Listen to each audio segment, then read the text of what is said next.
Hey Blue Table fans, hey, I'm here again, and I'm going to do another tactics video with you guys. So, in this video we're going to be talking about high elves, and it's going to be aimed more at people who are just starting high elves, or, just beginning where to look and all that. So, it'll have some stuff for some vets, but mostly this is aimed towards new people who want to collect high elves or are new to fantasy. Alright, so just a warning before we start. This video has been made, it's December, I don't even know what day it is today, December of 2012. This is what the current books looks like. It is 8th edition right now, and since there's 8th edition just came out, it's probably not going to happen. A new edition is not going to happen for a while, and high elves are still really good. There's a lot more army books that need to come out before them, so this will probably still be good, a year and a half from now, but just saying, like 3 years down the road, no idea if this is still going to be relevant or not. Alright, so the first thing I'm going to talk about is where to start with high elves. We're going to talk about heroes and lords, we're going to talk about magic, and we're also going to talk about core. So, the first thing, when people are always looking at a new army, they're thinking, okay, where do I start? People usually start with the troops and the core. That's usually a good spot. For high elves, I don't think that's where you need to start. For high elves, you need to start with your heroes. So, here's what I suggest everybody takes for high elves. This has worked very well for me, and I've seen it done very well. You need a level 4 wizard and a level 2 wizard, or 3 level 2 wizards. Basically, you need 6 wizarding levels as a minimum. You can go for more if you really feel like it. As a warning though, I advise not taking tech lists except for in tournaments.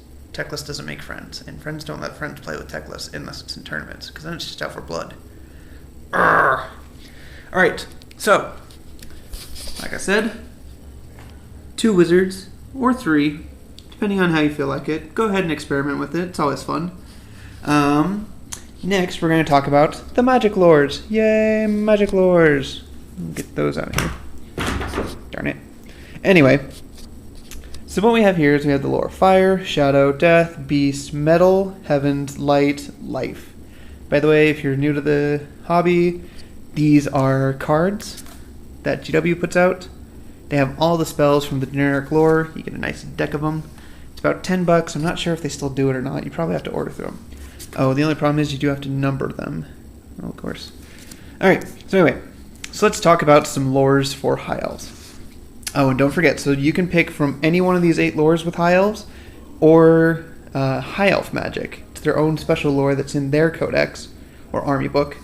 But I don't have the cards for them, so imagine there's another deck of a little card right there. That's high elf magic. Alright. Personally, I used to always love Lore of Life.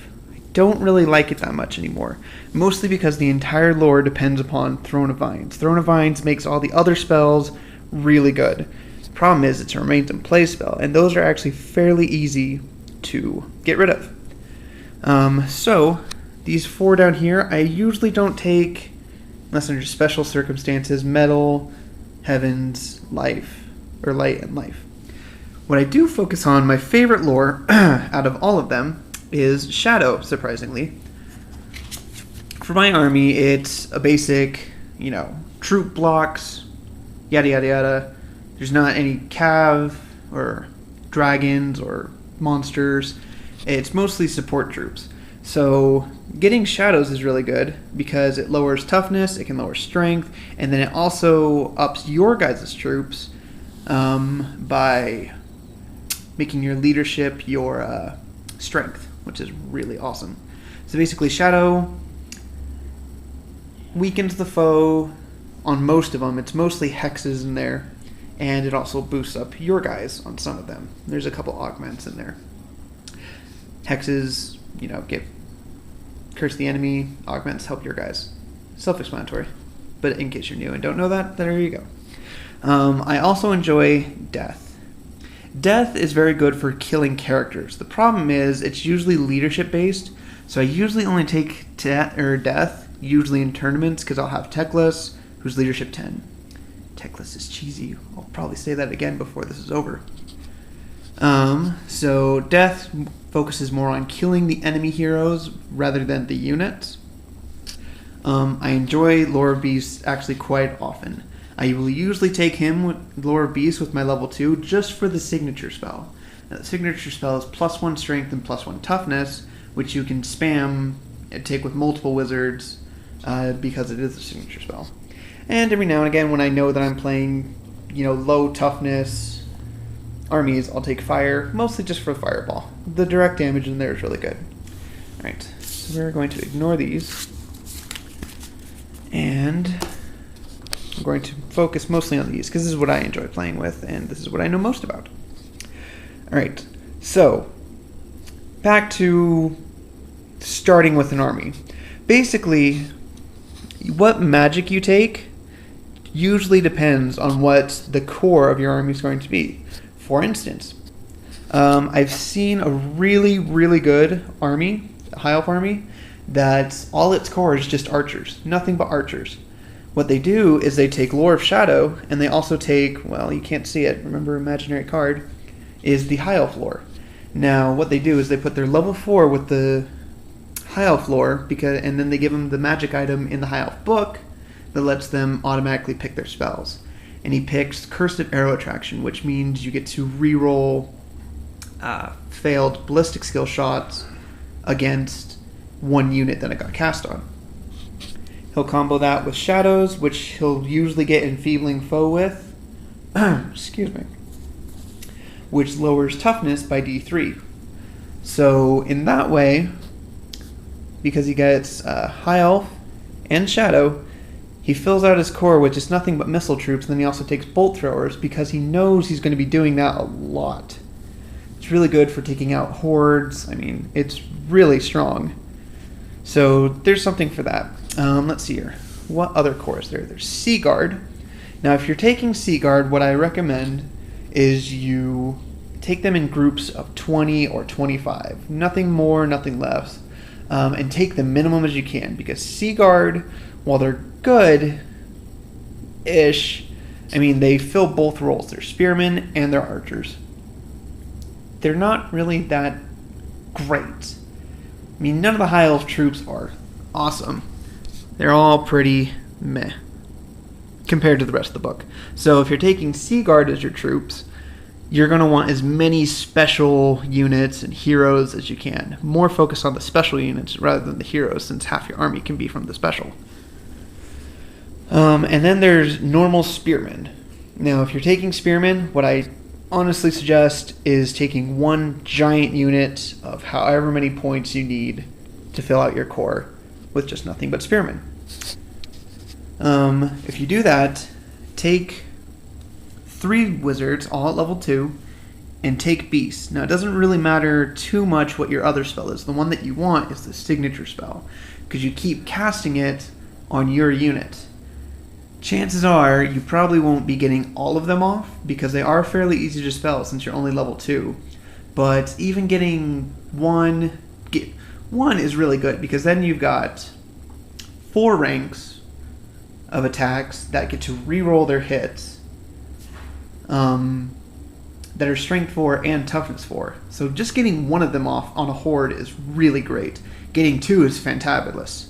Fantabulous, yes, I just made up that word.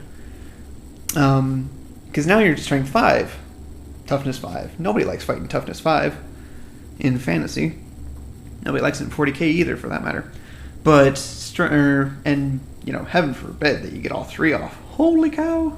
That would be so awesome. Just imagine it. So, when you charge, you get 4 ranks of attack. So you get the 2 normal, 1 for being a horde, and 1 for being high elf spearman.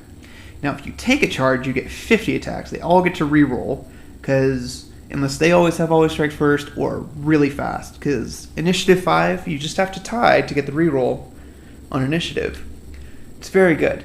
So, just kind of in a summary, if you're taking spearmen, take as many as you can into one unit, just stick it all there, and just go with beasts for your magic.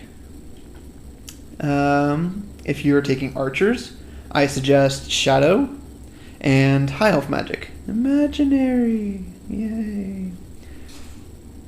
And if you're taking Sea Guard, I recommend, a combination of any of these. Yeah, so that's pretty much it. So